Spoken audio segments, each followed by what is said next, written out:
साथियों नमस्कार, मैं उपेंद्र यादव, आप सबका इस लाइव प्रोग्राम में स्वागत है। साथियों पहले लगातार लाइव के माध्यम से आप लोगों से चर्चा होती थी, लेकिन बहुत दिनों के बाद मैं वापस से आप लोगों से जुड़ रहा हूँ। मुझे पता है कि मैं युवाओं से निकला हूँ, युवाओं की पीड़ा बजाता हूँ और माननीय मुख्यमंत्री जी ने भी पहले दिन से युवाओं को प्राथमिकता देते हुए कहा था युवाओं के साथ अच्छा होगा। साथियों दोहरी जिम्मेदारी है। सापरा मेरी विधानसभा क्षेत्र जिनसे मैंने वादा किया था 365 दिन आपकी सेवा करूंगा और यही रहूंगा, यही काम करूंगा और यही मरूंगा। इसके अलावा मैंने ये भी कहा था कि मुझे जब जब मौका मिलेगा मैं युवाओं की आवाज माननीय मुख्यमंत्री जी और सरकार के सामने बुलंद करूंगा।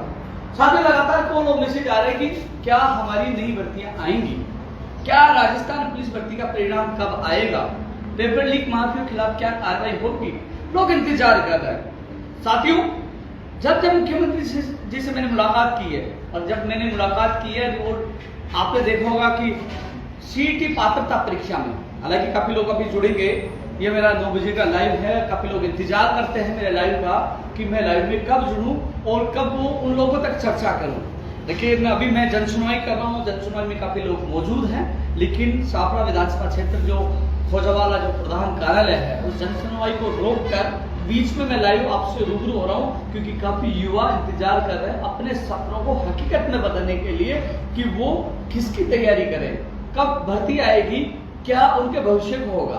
उन सब वो सवाल उनके मन में चल रहे हैं। मैं स्पष्ट कर दूं कि यशस्वी मुख्यमंत्री भजन लाल जी ने स्पष्ट कहा है, मुझे आज भी याद है जब जून में आपके बेरोजगारों के प्रतिनिधि मंडल के साथ पौन घंटे तक जब मीटिंग हुई थी, पौन घंटे तक जब मीटिंग हुई थी, उस मीटिंग में माननीय मुख्यमंत्री जी ने स्पष्ट तौर पे कहा था कि जिस विभाग में जितने पद खाली है मैं पूर्व सरकार के जैसे नहीं करूंगा, मैं तमाम पदों को भरकर युवाओं के साथ न्याय करूंगा। उनके सामने हमने सीईटी पात्रता परीक्षा में 40% करने की मांग रखी थी। आपने देखा होगा मुख्यमंत्री जी ने युवाओं की पीड़ा समझते हुए 40% किया। हालांकि कर्मचारी चयन बोर्ड में उसमें माइनस मार्किंग करने का निर्णय लिया, जो बिल्कुल गलत निर्णय था।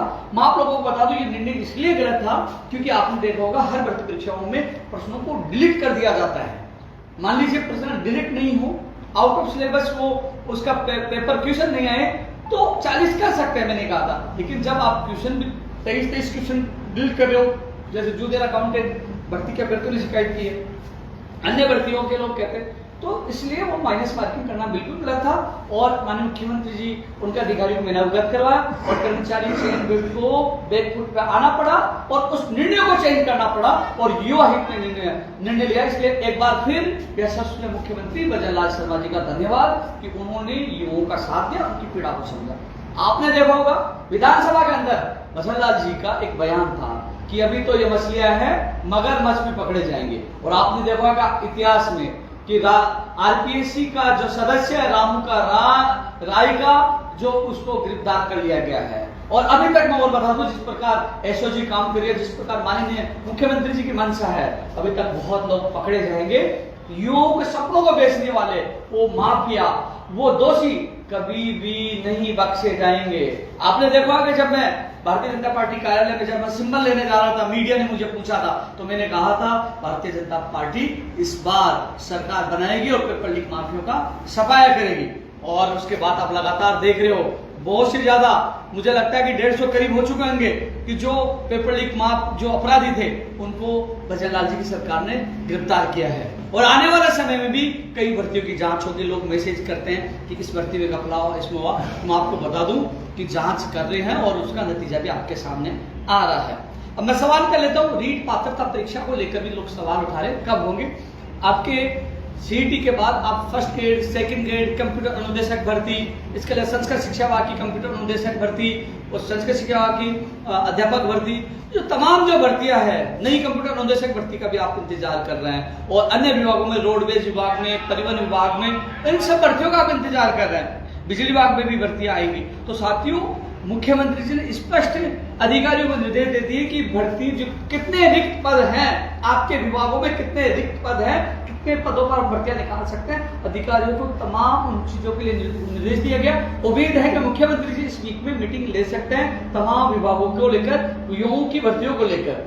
तो आपको सुखद परिणाम मिलेंगे। कई लोग कह रहे हैं कब भर्ती आएंगी, कब आएंगी, क्योंकि एक ही है जो तमाम पदों की एक साथ आपको सूचना मिले। मैं माननीय मुख्यमंत्री जी के सामने मैंने ये बात रखी थी कि कम से कम उनका कैलेंडर जारी हो कि इस विभाग की भर्तियां हैं, इतने पदों पर निकलेगी और इसके एग्जाम या इसकी विज्ञप्ति जब जारी होगी। मैंने भी आप लोगों की जो बात माननीय मुख्यमंत्री जी तक रखी थी। मैं धन्यवाद कहा था उस समय जब हमारे शाहपुरा को नगर परिषद बनाया था और युवाओं के लिए जो 4 साल में 5 लाख भर्ती की जब घोषणा की थी, 5 साल में 4 लाख भर्ती की घोषणा की थी तब। तो साथियों, जो सारी चीजें मैं आप लोगों को फिर रिपीट करना चाहूंगा। मैं फिर माननीय मुख्यमंत्री से जल्द मिलूंगा। कंप्यूटर अनुदेशक भर्ती की जो लगे हुए हैं उनकी विसंगतियों को लेकर के उनकी मांग रखूंगा। उन अभ्यर्थियों ने मुझे अवगत करवाया था। विभिन्न जो भर्तियां हैं जो अभी प्रक्रियाधीन है उन युवाओं की बात भी माननीय मुख्यमंत्री जी के सामने मजबूती से रखूंगा। तो साथियों, नीट पात्रता परीक्षा के साथ शिक्षक भर्ती, संस्कृत शिक्षा विभाग, महिला आरक्षण को लेकर भी मैंने पहले बात रखी थी। इसके अलावा मैंने एक बीच का रास्ता सरकार के सामने रखा था। हालांकि मुख्यमंत्री जी का कहना था जो बेटियों के लिए, महिलाओं के लिए जो उनकी सोच थी, जो आपने भी देखा होगा, मुख्यमंत्री जी हमेशा ये कह रहे हैं कि वो युवाओं के प्रति संवेदनशील है। तो आप लोगों को मैं पुनः बता दूंगा, आपने पहली बार ऐसा मुख्यमंत्री देखा होगा जो पहली ही मीटिंग में एसआईटी का गठन करके एक निर्देश दिया कि वो युवाओं के देश है। और उसके बाद देख लीजिए कितने लोगों की गिरफ्तारी हुई है। और अब जब मुख्यमंत्री जी से मुलाकात करूंगा, साथियों कई लोग कहते हैं कि आप बात रखिए, तो बार बार मुलाकात नहीं होती। जब 5 घंटे मीटिंग हुई थी उससे पहले भी मैं मिला हूं, लगातार 3 बार मेरी मुलाकात हुई थी। तब माननीय मुख्यमंत्री जी के सामने भर्ती को लेकर मैं आप युवाओं की बात रख चुका था कि विभागों में इतने पद दिखते हैं, चाहे वो संस्कृत शिक्षा विभाग हो, चाहे सामान्य विभाग हो, first grade, second grade, computer अनुदेशक, लाइब्रेरियन, पीटीआई, जो भी भर्तियां, 4th ग्रेड की भी आपने देखा होगा, 4th ग्रेड की वो भर्तियां, चपरासी की भर्तियों के लिए कैडर बने।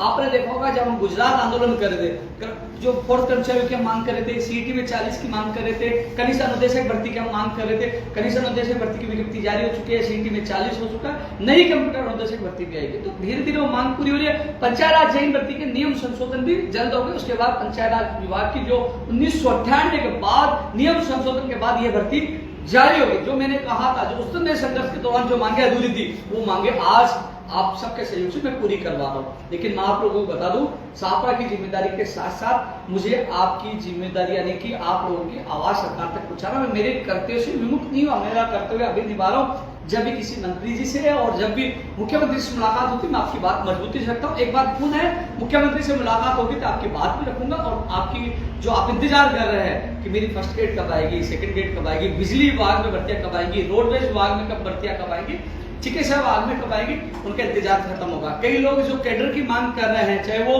आप पैरामेडिकल की जो कैडर बनना है, तो उनकी भी मांग पूरी होगी। मेरे तरफ से लगातार प्रयास जारी है। तो साथियों, लाइव के माध्यम से मैं आप लोगों को इतना ही अवगत कराना चाह रहा था। कई लोग सोचे कि मुख्यमंत्री जी बयान तो दे रहे, भर्तियां नहीं आ रही। तो मैं आपको बता दूं, मुख्यमंत्री जी बयान दे रहे, बयान पूरे की, लेकिन वो अधिकारी को निर्देश देते हैं, वो पिछली सरकार की तरफ आधे अधूरे काम नहीं करना चाह रहे। उनकी सोच बहुत अच्छी है। वो चाहते हैं कि भर्तियां साफ सुथरी और सही तरीके से हो।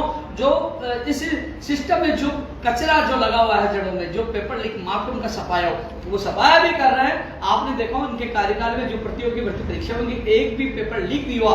एक चीज और बताना चाहूंगा, एसआई भर्ती को जो आरएस भर्ती के पैटर्न में जुड़ाना चाह रहे थे, उसका हमने विरोध किया, क्योंकि एसआई भर्ती की तैयारी करने वाले लोगों की मांग ये थी कि उनका इसमें आरएस में नहीं शामिल किया जाए, वो नहीं हुआ। तो कई मांगे मुख्यमंत्री जी ने, आपने देखा, बिना आंदोलन के मांगे पूरी की है।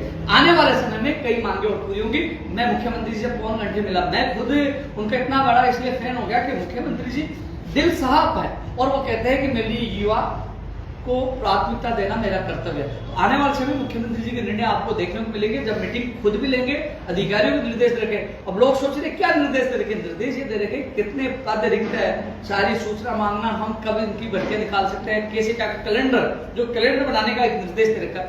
तो वो जल्द, मुझे लगता है कि लगभग जैसे मैंने बताया था 3000 से ज्यादा पदों पर रोड बिजली विभाग की जो भर्तियां थी। अब कई लोग कह रहे हैं फर्स्ट ग्रेड की कितनी होगी, सेकंड ग्रेड की कितनी, पदों की संख्या और पूछ रहे हैं। वो भी आने वाले समय में नई स्थिति स्पष्ट कर दूंगा। लेकिन इतना जरूर कह सकता हूँ कि अब ये जो निर्देश दिए थे और जो अधिकारियों को, वो लगभग अंतिम स्टेज पे है। कभी भी मुख्यमंत्री से मीटिंग ले सकते हैं, कभी भी। उसके बाद इन भर्तियों को संबंधित आपको खुशखबरी मिल जाएगी। यानी कि मुझे लगता है ये सितंबर का महीना आप लोगों को खुशखबरी देगा।